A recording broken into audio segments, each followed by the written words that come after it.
Kapag ang lalaki ay sanay na kinokontrol ang lahat ng bagay sa kanilang relasyon, kadalasan hindi nito matanggap kung ang kanilang partner ay natututong tumayo sa sarili nilang mga paa. Natatakot silang iwanan ito at minsan humahantong iyon para gumawa sila ng mga bagay na nauuwi na sa karahasan. Magandang araw at welcome mga kakwentuhan. Sa mga taong mahilig sa mga true stories, true crime at kakaibang kwento, please subscribe and i-turn on ang notification bell para lagi kayong updated sa ating mga video. Simulan na natin ang kwento. Noong January 7, 2021, isang pamilya ang napuno ng pagtataka nang ang kanilang kapatid ay bigla na lang huminto sa pag-message sa kanila. Nang mga panahong iyon, 3 araw na lang, parating na ang kaarawan ng isa nitong anak, kaya hindi nila maiwasang mag-alala nang bigla-bigla na lang siyang tumahimik, lalo na at ito ang pinaka-nakikipag-ugnayan sa paghahanda ng plano para sa kanilang buong pamilya. Sa pagnanais nilang siguraduhin kung maayos ba ang kalagayan nito, nagpa siyang pumunta sa bahay ng pamilya ang isa nilang kapatid. Ngunit pagkarating nga lang niya doon, hindi niya nakaharap ng personal ang kanyang ate. Ayon sa mister nito, nagkaroon daw sila ng pagtatalo kaya nagkulong ito sa kwarto ng ilang oras na. Sinubukan niya ring katukin ang pinto ng ilang minuto pero hindi talaga sila nito pinagbuksan. Dahil doon, nagtiwala na lang siya sa sinabi ng kanyang bayaw nang umaasa na makikita din nila ang kanyang kapatid sa susunod na araw. Lingid sa kanilang kaalaman, may malagim na nangyari na pala rito. Ating alamin kung ano nga ba ang tunay na sinapit ni Maya Millete at kung ano ang motibo ng salarin para sa pagkitil ng buhay nito. Taong 1995, si Maya Millete ay nag-migrate mula sa Pilipinas patungong US kasama ng kanyang mga magulang at 5 kapatid. 13 years old pa lamang siya noon nang nanirahan sila sa Hawaii kung saan nagsimula ng panibagong buhay ang kanilang pamilya. Paglalarawan pa ng mga kapatid ni Maya sa kanya, ito raw ay matalino, masigasig sa pag-aaral at may mataas na pangarap sa buhay. Mahalaga ang edukasyon sa kanilang pamilya, kaya silang lahat ay nagsumikap na makapagtapos ng pag-aaral. Pagkaraan ng ilang taon, nakilala naman ni Maya ang kanyang naging asawa kalaunan habang sila ay parehong nagtatrabaho sa isang fast food restaurant sa Honolulu. Kagaya ng pamilya ni Maya, nag-migrate rin ang pamilya ni Larry sa US mula sa Pinas, kaya kahit papano may pagkakapareho ang dalawa. Dito magal nang ang magkasintahan ay pareho ng tumapak sa edad na 18 years old, nagpa siya silang magpakasal bago pa pumasok si Larry sa Navy. Si Maya ang unang ikinasal sa kanilang magkakapatid at bagaman napakabata pa ng edad na ito, sinuportahan pa rin siya ng kanyang pamilya kahit pa nagulat daw sila sa kanyang desisyon noong una. Kalaunan pagkatapos ng kanilang pag-iisang dibdib, nagdesisyon naman ang mag-asawa na lumipat sa Southern California upang unti-unti pang mapalago ang kanilang mga karera sa Navy. Nang mga panahong iyon, nagtatrabaho si Larry bilang optician para sa Naval Medical Center, habang si Maya naman ay isang supervisor contract specialist sa isang naval station sa San Diego. Ayon sa mga taong nakakakilala kay Maya, siya raw ang tipo ng taong madaling pakisamahan at kaibiganin. Magaling rin ito sa kanyang trabaho na may matatag at malakas na personalidad kaya umani siya ng respeto mula sa kanyang mga kasamahan. Tumagal ng 10 taon ang pagsasama ng mag-asawa bago sila nagpasyang magkaroon ng sarili nilang mga anak. Pagkatapos noon, binayayaan sila ng 2 anak na babae at 1 anak na lalaki. Para sa pamilya ni Maya, ikinatuwa naman nilang makita ang paglago ng buhay nito kung saan naging saksi din sila sa kanyang kasiyahan lalo na nang dumating sa kanilang buhay ang kanilang 3 anghel. Pagbabahagi pa ng kapatid nito, madalas raw silang nagka-camping ng magkakasama, nag-hiking at kung ano-ano pang aktibidad. Inilarawan din nila si Larry bilang isang mabuting ama na naglalaan talaga ng panahon para sa kanyang mga anak. Habang si Maya naman daw ay ganoon din, maalaga itong ina, mapagmahal at regular ring tinuturuan ang mga bata ng musika na isang bagay na kinakahiligan niya. Para kay Maya, ang kanilang 3 mga anak ay ang kanyang buong buhay. Dahil doon, noong unang linggo pa lang ng January taong 2021, sobrang naging focus ito sa paghahanda ng isang ski trip sa Big Bear para sana sa pagdiriwang ng kaarawan ng kanilang anak.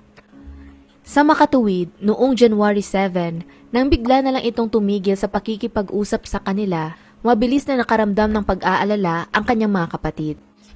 Nang sumunod na araw, nagdesisyon ng pumunta ang kapatid nilang si JR sa bahay ng mga Milyete upang tingnan ang kalagayan ni Maya. Subalit pagkarating nga lang niya doon, si Larry lamang ang humarap sa kanya at nagpaliwanag ito na hindi pa di umano lumalabas si Maya sa kwarto mula nung nag-away sila ilang oras lang ang nakakaraan. Kinatok din mismo ni JR ang pinto para subukang kausapin ang kanyang kapatid pero hindi talaga ito lumabas o rumisponde man lang. Ang buong akala niya noon nakatulog lang ito at iniisip niya rin na baka nga gusto lang talaga muna nito mapag-isa. Nang sumunod na araw, January 9, nang wala pa rin silang balita mula kay Maya, ang kapatid naman niyang si Mary Chris kasama ng asawa nitong si Richard ang nagpasyang bumisita sa bahay ng pamilya. Pagkapasok nila sa loob, agad daw nilang napansin na medyo magulo ang bahay na dati naman ay palaging nakaayos. Nang pagkakataong iyon, nagpaliwanag naman si Larry na wala daw si Maya sa bahay dahil nag-hiking ito. Siyempre dahil doon, kinutuban na sila na parang may mali. Kaya ng parehong araw, nagdesisyon na sina Mary Chris na pupunta sa pulisya upang i-report na nawawala si Maya. Bilang pagresponde, may ipinadala silang 3 officers para mag-check sa bahay ng mga Milyete. Pero nadismaya nga lang sila dahil mukhang hindi naman nila siniseryoso ang paghahanap rito. Wala silang sinimulang investigasyon at parang hindi rin sila nagmamadali para mahanap si Maya. Sumapit ang January 10, 2021 sa ikatlong araw na ng pagkawala ni Maya. Nagtipon-tipon naman ang pamilya upang i-celebrate ang kaarawan ng anak nito sa kanilang tahanan. Nang araw na iyon, umaasa daw silang lahat na baka uuwi na si Maya kahit man lang para sa birthday ng anak nito. Pero sa kasamaang palad, hindi talaga ito dumating na lubos namang ikinalungkot ng kanyang anak. Sa buong oras ng party, bagaman ginawa nila ang lahat na umakto ng normal para sa kapakanan ng mga bata, kinuha rin nila ang pagkakataong iyon upang obserbahan si Larry. Ayon sa kanila, masyado lang daw itong relax na parang hindi man lang ito nagpakita ng pag-aalala para sa pagkawala ng kanyang asawa. Kinagabihan, pagkatapos ng party, dumating pa ang isang kaibigan ni Maya at kasama ng pamilya nito, nagdesisyon silang mag-ikot-ikot sa paligid ng property upang subukan itong hanapin. Namigay din sila ng mga flyers sa mga kapitbahay at nagtanong-tanong sa kahit sino mang makita nila malapit sa area. Pero sa buong oras na iyon, si Larry lang daw ang mukhang walang interes para tumulong sa paghahanap. Nang lumagana pa ang balita ng pagkawala ni Maya sa kanilang komunidad, maraming tao at mga kaibigan pa nila ang nagboluntaryo na tumulong. Nang puntong iyon, unti-unti ring nakakuha pa ng atensyon ang kaso kung saan isang abogado na nagngangalang Billy Little ang nagpasyang tumulong sa pag-iimbestiga. Dati itong criminal defense investigator para sa US Navy kaya may karanasan na talaga ito sa mga ganoong klase ng krimen. Ayon sa kanya, nang narinig niya ang sitwasyon, ang una niyang tiningnan kaagad ay ang asawa ng biktima na si Larry Milyete. At ang isang bagay na kumuha di umano ng kanyang pansin ay kung bakit hindi si Larry ang unang nag-report sa mga pulisya na nawawala si Maya. Sa katunayan, napag-alaman niya rin na noong nagpahayag daw ang pamilya ng pagnanais na tumawag ng 911, kinumbinsi niya ang mga ito na ipagpaliban muna ang pagre-report. Gawa nga ng puntong iyon, hindi pa din kumikilos ang pulisya sa investigasyon, marami pa ang nasayang na oras para mahanap sana kaagad si Maya. Ayon naman sa spokesperson ng Chula Vista Police, sinabi nila na cooperative naman daw si Larry kaya trinato lamang nila ang kaso bilang isang missing persons case at hindi isang criminal case. Maliban pa doon, wala din daw kasi silang nakitang indikasyon na may foul play na involved. Dahil doon, nagsagawa na lamang ng sarili niyang investigasyon ang attorney at pagpunta niya sa bahay ng mga Milyete, pinapasok naman daw siya ni Larry pagkatapos niya ipakita ang kanyang ID sa Navy. Sa kanyang pag-iikot-ikot sa bahay, tinala niya ang mga detalyeng sa tingin niya ay kahina-hinala. Isang halimbawa na lamang, napansin niyang nakabukas ang halos lahat ng bintana sa bahay na wari ba'y talagang sinadya ito upang maipalabas ang hangin. Napag-alaman niya rin mula sa pamilya na nagkaroon ng pag-aaway ang mag-asawa noong araw bago nawala si Maya, kaya naghanap siya ng mga indikasyon na may naganap na karahasan sa loob ng bahay. Tiningnan niya rin kung may mga defensive wounds si Larry sa kanyang katawan Subalit wala naman siyang napansin ng mga ganoon, lalo na sa kamay nito. Gayunpaman, may isang mahalagang bagay siyang nakita sa labas ng kwarto ni Maya. Napansin daw nito ang isang maliit na butas katabi lang ng doorknob. Nang hinawakan niya ang nakatakip doon, medyo basa pa di umano ito na maaaring nagpapahiwatik, nakakalagay lamang nun sa pinto. Tinanong niya rin si Larry tungkol rito at nagpaliwanag naman ng isa na si Maya daw ang may kagagawa nun. Pagkapasok niya naman sa loob ng kwarto, may isang butas pa siyang napansin na mukhang kakaayos lang din. Muli niyang tinanong si Larry tungkol sa isa pang butas na iyon at sinabi lang nito na tinamaan daw yun ni Maya nung isang beses na nanggalit siya. Ang nakakapagtaka nga lang, may kataasan ang butas kaya bilang isang babaeng may kaliitan, parang mahihirapan naman siyang abutin ang taas na iyon kung totoo ngang si Maya ang may kagagawa nito. Nang puntong iyon, malakas na raw ang kutob ng abogado na pinatay nga ni Larry ang kanyang asawa. Yun nga lang, kailangan pa nito ng mas matibay na ebidensya. Pagkatapos niyang imbestigahan ang tahanan ng mga Millete, nag-ikot-ikot naman siya sa iba pang mga bahay sa area para humingi ng mga security footage. Ang bagay na iyon ay naging malaking tulong para sa kaso kalaunan. Habang nagpatuloy ang abogado sa kanyang investigasyon, humingi naman ng tulong si Mary Chris sa lokal na media at nag-organisa rin sila ng pinakaunang search team upang maghanap kay Maya. Sinimulan nila ang paghahanap sa mga hiking trails malapit lang sa tahanan nito at dinalahan iyon ng mga iilang katao. Nang lumabas ang kaso sa media at dumami rin ang mga taong na-involved dito, nagsimula din sa wakas na kumilos ang mga otoridad. January 23, 2021, 2 linggo mula nang mawala si Maya, muli nilang pinuntahan ang mga bahay ng Millete upang imbestigahan at halughugin ito. At ang nakita nila sa loob ay sadyang nakakabahala. Sa loob ng bahay, may natagpuan silang iilang klase ng mga baril, kagaya na lamang ng handgun, rifle at shotgun. Bukod pa doon, nakita rin nilang nagmamay-ari ito ng mga iilang iligal na armas. 3 araw ang lilipas noong January 26, muli silang bumalik sa bahay dala-dala ang isa pang search warrant. Nang pagkakataong iyon, kinuha naman nila ang GPS o navigation system ng Lexus na pinagmamaneho ni Larry. Ito ay upang imbestigahan naman ang pinuntahan niya ng mga nakaraang araw. Samantala habang ginagawa nila iyon, ang isa naman sa mga kaibigan ni Maya ay may inilahad na mahalagang impormasyon tungkol sa relasyon ng mag-asawa. Ayon sa kanya, noong nakaraang taon, simula ng buwan ng March 2020, lumala raw ang pagka-obsess ni Larry kay Maya. Umabot pa daw sa puntong nagpapatugtog ito ng mga subliminal messages para sa kanyang asawa o mga mensaheng nakaka-impluwensya sa pag-iisip at sa pagkilos ng isang tao.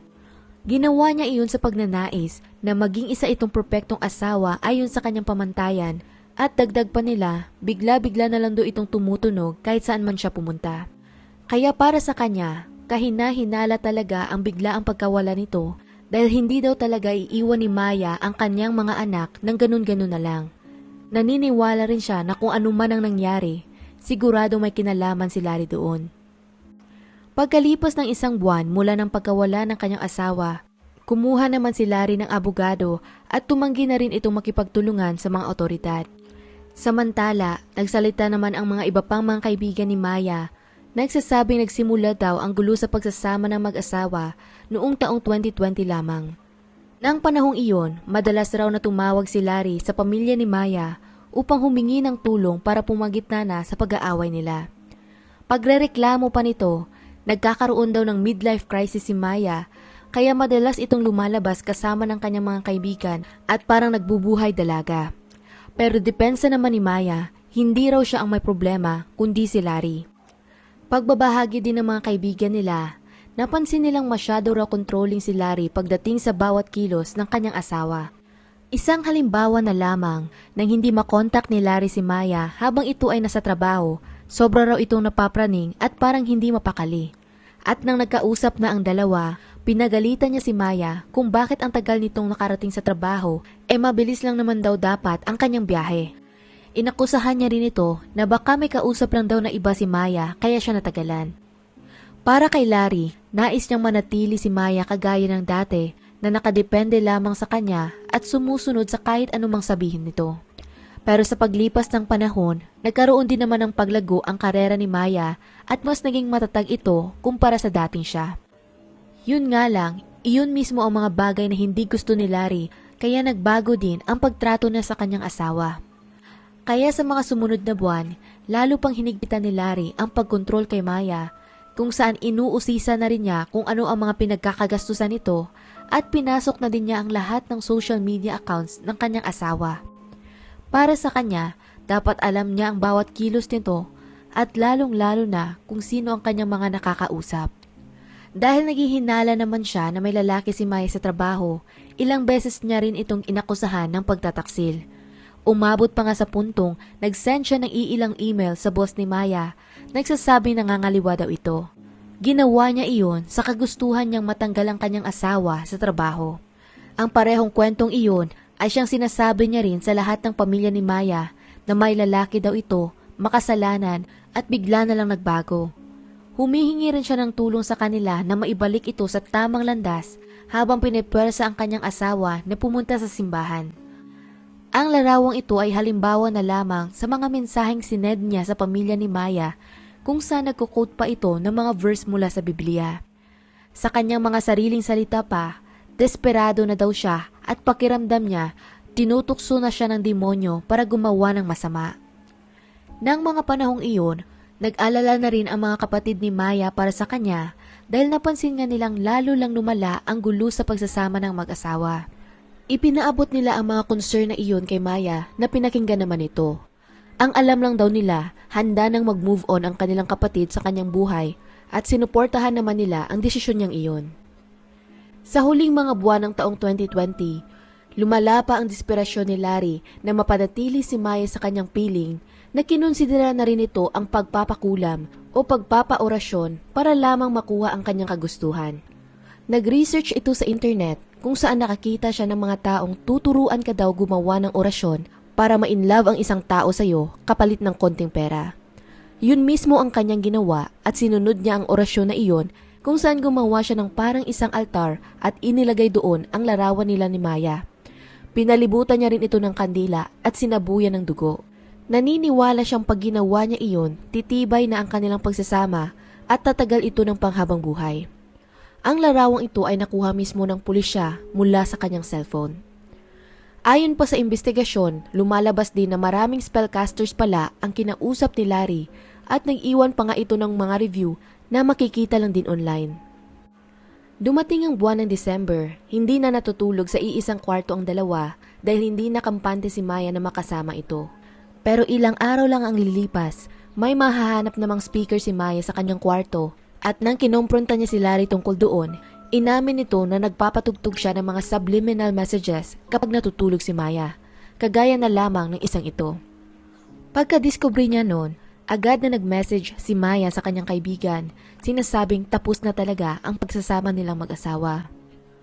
Nang sumapit ang New Year, doon naman ibinahagi ni Maya ang kanyang desisyon sa kanyang pamilya. At iyon ay nahanda na siyang makipag-divorce kay Larry. Ang tanging payo lang nila dito ay mag-ingat, lalo na at mukhang hindi nga maayos ang takbo ng pag-iisip nito. Pero ano nga ba ang nangyari sa loob ng tahanan ng mga Milyete noong araw na nawala si Maya? Noong January 7, 2021, base sa mga email na nakita sa phone records nito, nag-fill out na ng mga form si Maya para mag-schedule ng appointment sa isang divorce attorney. At ang pinakahuling na italang tawag rin mula sa kanyang cellphone ay sa kanyang divorce attorney mga bandang 3:48 ng hapon. Sa CCTV footage na ito, makikitang kakarating lamang niya sa kanilang bahay mga bandang 4:42 naman ng hapon at pagkatapos ton, wala nang ibang video na nagpakita na lumabas ito ng bahay. Isang nakakabahalang bagay pa na nadiskubre nila na pag-alaman nila na ilang araw bago ang krimen, hindi lang pala pagkakagusto ni Maya sa kanya ang pinapaorasyonan nito. Sa isang website para sa mga spellcasters, nag-iwan doon si Larry ng mensahe na kung pwede, parusahan nila ang kanyang asawa at ipahamak ito sa puntong hindi na raw siya makakaalis ng bahay.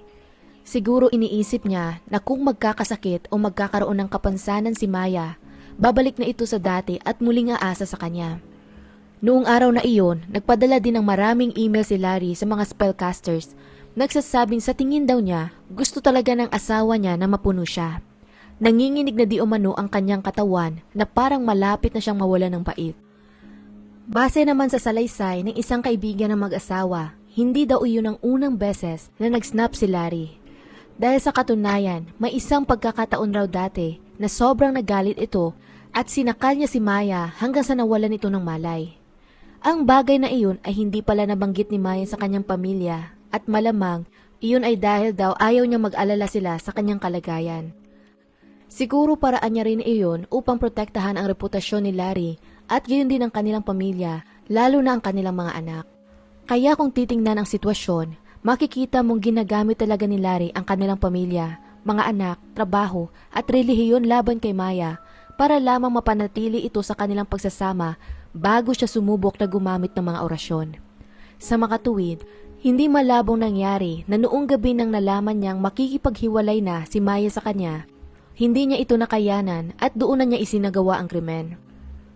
Ayon sa kanilang investigasyon, ibinahagi ng isa sa mga kapitbahay ng pamilya na may narinig daw silang malakas na tunog na para bang kahalintulad sa putok ng isang baril ng gabing iyon.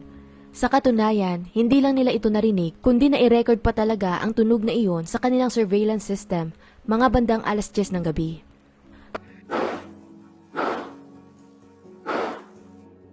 Sa isang security footage pa mula sa isang kapitbahay, maririnig mo din doon ang boses ng mga anak ng Millete na naglalaro sa bakuran mga bandang 10:30 ng gabi.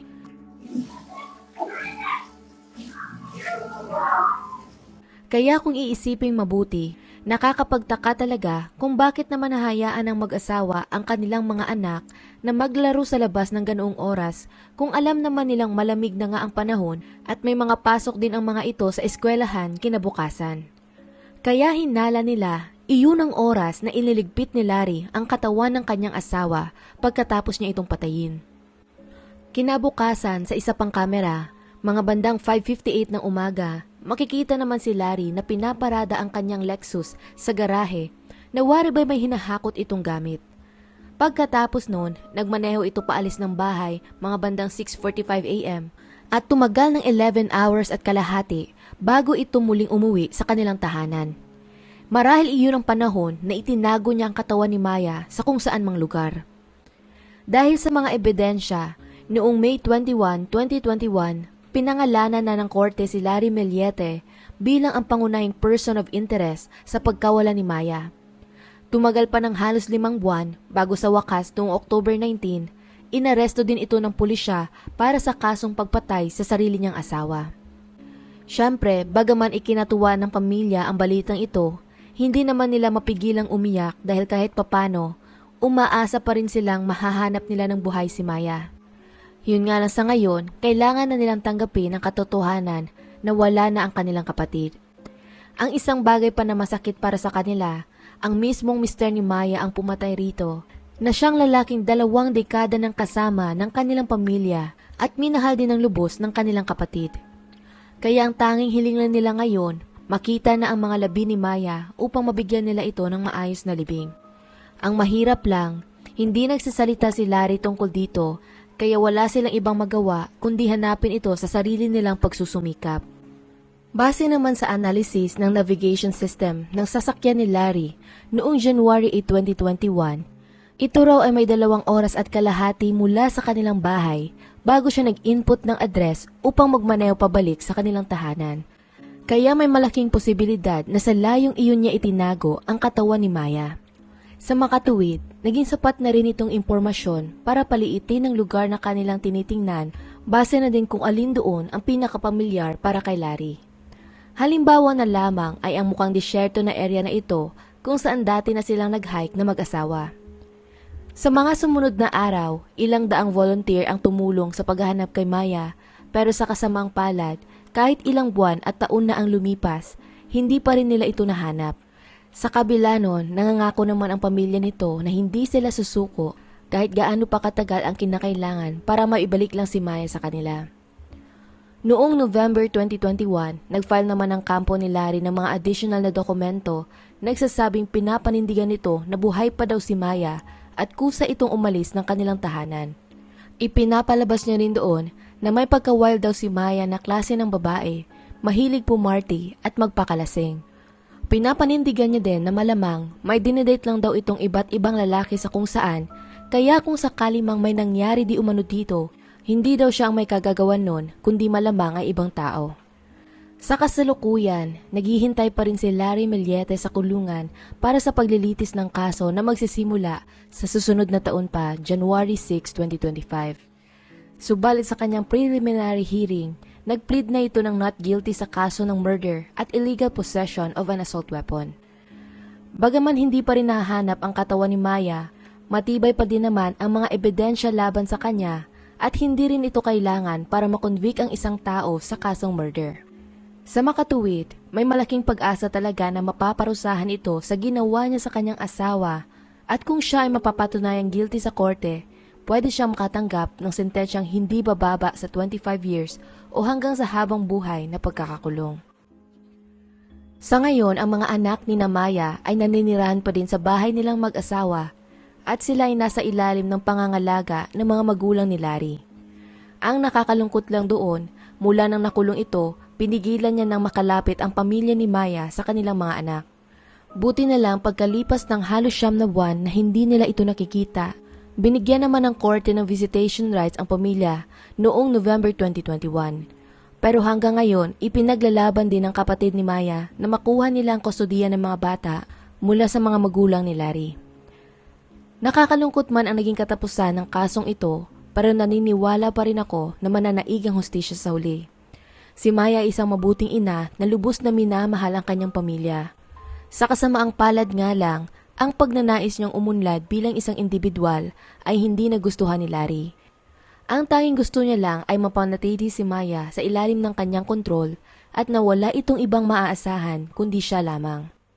Nang nagpasyang si Mayang tapusin na ang kanilang pagsasama, hindi niya iyon nakayanang tanggapin na nagresulta sa pagpatay niya rito. Kung paano man niya napapanatili ang pagsisinungaling hanggang sa araw na ito, yun ang di ko alam. Pero sana, kilabutan man lang siya o kahit makaramdaman lang ng konsensya at ilahad na lamang kung saan talaga niya itinago si Maya. At hanggang dito na lang ang kwento natin para sa araw na to. Anong masasabi ninyo sa kaso? Kung nagustuhan niyo ang video na ito, maaari mong i-check ang ating channel para sa iba pang mga kwento. Muli, salamat sa inyong pakikinig at hanggang sa susunod mga kakwentuhan.